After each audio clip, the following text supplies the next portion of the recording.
माननीय स्वास्थ्य मंत्री जी मेरे समक्ष हैं, तो मैं सीधे संवाद करूं। पहले लॉकडाउन के बाद आपका रेडियो और मोबाइल मैसेज बदल गया। आपने कहना शुरू किया, बीमारी से लड़ो, बीमार से नहीं। लेकिन तब तक नुकसान हो गया था।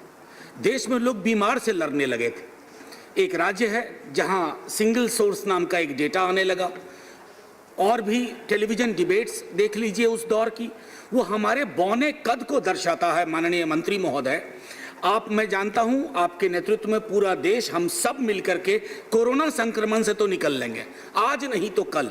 लेकिन ये जो जहर हमारे समाज में बो दिया गया, उससे कब निकलेंगे मैं भरोसेमंद नहीं हूं। एक राज्य और है, मेरा ही राज्य, उन्होंने मजदूरों को ही कह दिया कि कोरोना कैरियर है, तमाम तरह की बाधाएं खड़ी की गई। बबोनिक प्लेग के वक्त में आया हुआ ये कानून जिसको आप आज अमेंड कर रहे हैं, आप माननीय लोकमान्य तिलक का या उस दौर का इतिहास पढ़िए।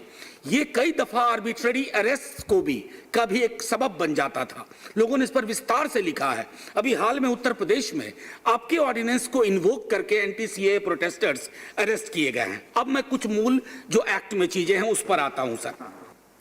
The act does not define epidemic, pandemic और डेंजरस पेंडेमिक एटसेट्रा। ये एग्जीक्यूटिव डिस्क्रिशन को छोड़ा गया है सर। मैं समझता हूं इस पर थोड़ा विचार कर लीजिएगा। The act allows central government and the state government to take measures and prescribe regulations to prevent the spread. I believe some kind of model, an enabling model, should be provided to the states so that it could be taken. विधेयक नागरिकों के obligation की बहुत विस्तार से बात करता है महामारी के दौरान, लेकिन सरकार और सरकारों के दायित्व और कर्तव्य पर मैं समझता हूं थोड़ा मौन है, थोड़ी चुप्पी है। महामारी के दौरान सरकार को हासिल असीमित अधिकार देने के संदर्भ में आप नागरिकों के मानव अधिकार को भी देखिए, जिसका मैंने जिक्र किया था पहले। एक्ट ऑफ वायलेंस को आप सिर्फ महामारी के दौरान छोड़ रहे हैं। मैं समझता हूं कि इसको थोड़ा स्प्रेड ओवर किया जाए, क्योंकि महामारी कब शुरू हुई, कब खत्म हुई, इसको अगर हमने एम्बिग्विटी में छोड़ा तो थोड़ी मुश्किल होगी सर। एक टिप्पणी और करता हूं। मेरा मानना है sir, doctors, nurses, health care professionals, ये सारे इस लड़ाई में हैं। आप अच्छा कर रहे हैं कि उनको एक सेंस ऑफ प्रोटेक्शन दे रहे हैं सर। लेकिन सर, मैं आपको कई राज्यों को उदाहरण दे सकता हूं, महीनों से तनख्वाह नहीं मिली है, नर्सेस हड़ताल पे हैं, डॉक्टर्स हड़ताल पे हैं। ये देखिए, मैं मानता हूं प्रतीक का महत्व है कि पुष्प वर्षा हो, ये प्रतीक महत्वपूर्ण होते हैं कभी कभी, लेकिन प्रतीक को अंत नहीं मान लेना चाहिए कि पुष्प वर्षा कर दी, अब और कोई हमारा ऑब्लिगेशन नहीं है।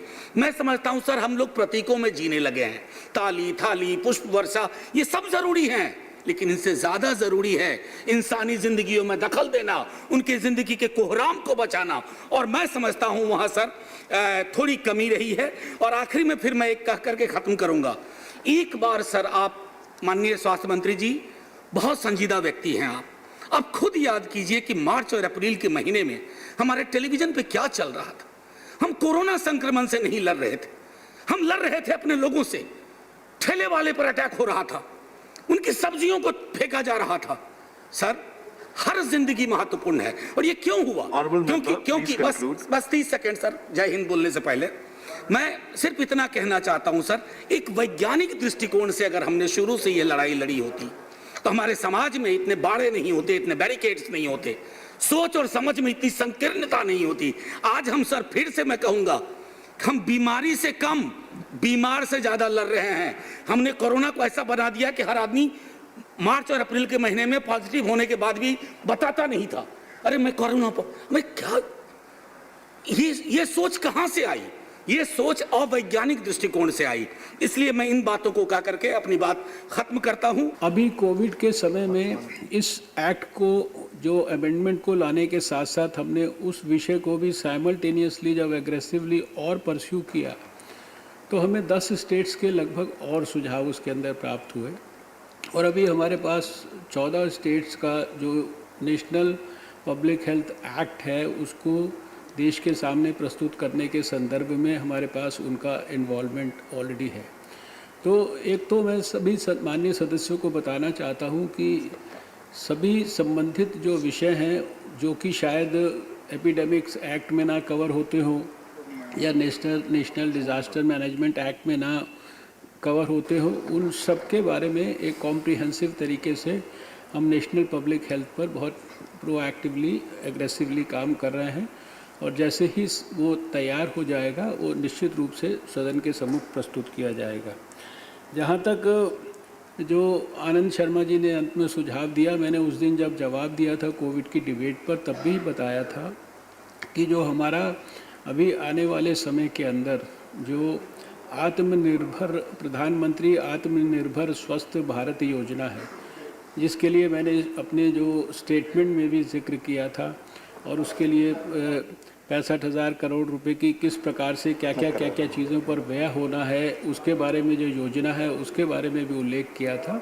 तो उसके अंतर्गत सारे देश के अंदर कम्युनिटी सर्वेलेंस से लेकर और जितने भी सर्वेलेंस के पैरामीटर्स हैं, इन्फेक्शन जो IDSP को स्ट्रेंथन करना है, डिस्ट्रिक्ट्स के अंदर जो है इन्फेक्शस डिजीज़ के हॉस्पिटल्स हैं, ब्लॉक लेवल पर लेबॉर्ट्रीज़ हैं, इससे जुड़े हुए जितने भी विषय हैं और उसके साथ साथ जो ऑलरेडी बहुत सारी और रिलेटेड जो स्कीम्स हैं, लैब्स के एक्सपेंशन के बारे में और दूसरी चीज़ों के बारे में। माननीय मंत्री जी, आग्रह है कि कृपया ब्रीफ हों, सर अभी कृपया कंक्लूड करें। सर 2 घंटे सब लोगों ने बोला, मुझे आप कम से कम 5-10 मिनट तो दीजिए ना सर। आप जानते हैं दूसरा सदन भी चल रहा है। सर ठीक है सर, मैं बहुत सारी चीज़ों के बारे में यहाँ पर जो कहा गया है, प्राइवेट हॉस्पिटल्स के चार्जिंग इत्यादि के बारे में, तो शायद भारत सरकार ने ही इसके बारे में आगे बढ़कर सारे स्टेट्स को गाइडलाइंस भी इशू की है, प्राइवेट अस्पतालों के साथ भी मीटिंग्स की हैं और जो चार्जेस चाहे वो लेबॉर्ट्रीज़ के हों, दूसरी चीज़ों के हों, उनको सबको रेशनल करने के लिए जो है रेशनलाइज करने के लिए स्टेट गवर्नमेंट्स को भी सब प्रकार के सपोर्ट सिस्टम्स दिए हैं। कई स्टेट गवर्नमेंट्स ने उसके बारे में पॉजिटिव काम भी किया है। कई लोगों ने आयुष्मान भारत और CGHS के रेट्स के साथ अपने रेट्स को सिंक्रोनाइज़ किया है। जो ड्रग्स की वैक्सीन्स, दूसरी जो PPEs और उन चीज़ों के जो ओवर चार्जिंग के बारे में, ब्लैक मार्केटिंग के बारे में किया गया है, तो समय समय पर ये बताया गया है कि किस प्रकार से ड्रग कंट्रोलर ने स्टेट के ड्रग कंट्रोलर्स के साथ मिलकर इस विषय पर कितनी सख्ती से एक्शंस लेने के लिए इंस्ट्रक्शंस किए हैं। उनको सारे ड्रग कंपनीज़ को वेबसाइट पर सारी चीज़ें, सारी जानकारियां उपलब्ध कराने के लिए कहा गया है। बम्बई में, सूरत में आप जानते हैं कि जो लोग इस ब्लैक मार्केटिंग वगैरह में कुछ इन्वॉल्व थे, उनके खिलाफ कानूनी कार्रवाई भी हुई है। जो ड्रग मैन्युफैक्चरिंग यूनिट्स हैं उनकी ऑडिटिंग भी हुई है, इंस्पेक्शंस भी हुआ है। ये बहुत सारी चीज़ें जो है लगातार मॉनिटरिंग के लिए हेल्पलाइन इत्यादि भी बनाई गई है।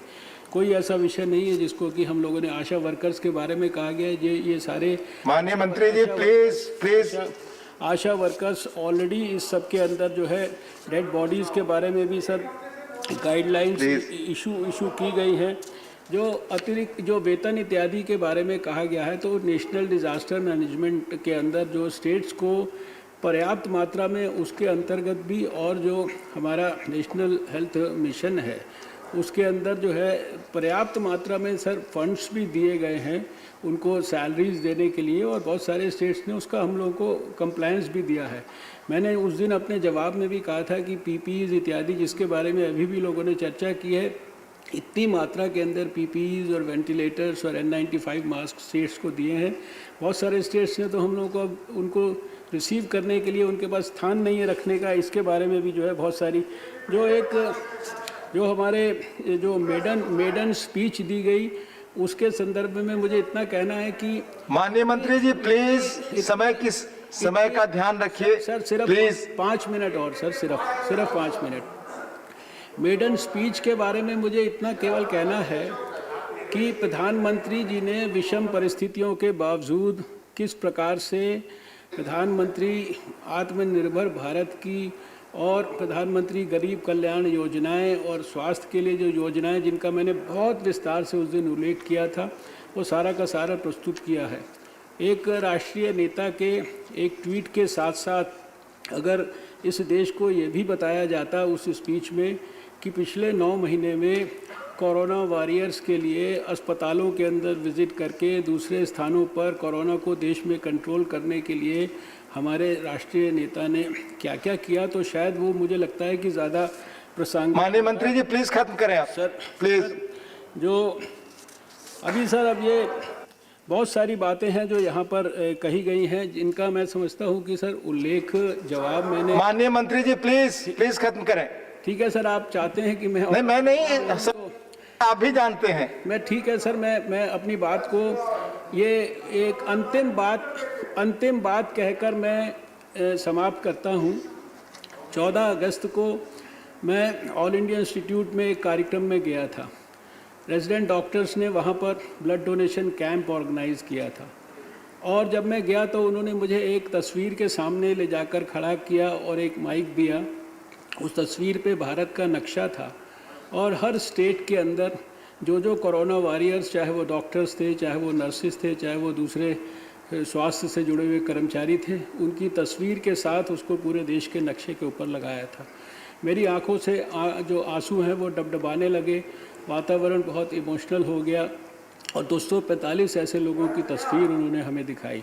अभी यहाँ पर ये सवाल रखा गया है कि इनकी संख्या के बारे में सरकार के। माननीय मंत्री जी प्लीज। ये हम जानते हैं कि सारे देश में इस प्रकार की जो दुर्भाग्यपूर्ण स्थिति जो है हर रोज़ पैदा हो रही है, इसके आंकड़े स्टेट्स के पास होते हैं, और स्टेट से जो कुछ हमें जानकारी देता है, किसी भी समय पर इसकी कोई एग्जैक्ट जानकारी जो है, अगर हमने मान लीजिए कोई एग्जैक्ट नंबर हम नई मुंह से बोल रहे हैं, इसका मतलब ये नहीं कि सरकार इस विषय के लिए संवेदनशील नहीं है। इस तरह की खबरें देखने के लिए आप हमारे चैनल को लाइक करके सब्सक्राइब कीजिए और नोटिफिकेशन बेल ऑन कीजिए। धन्यवाद।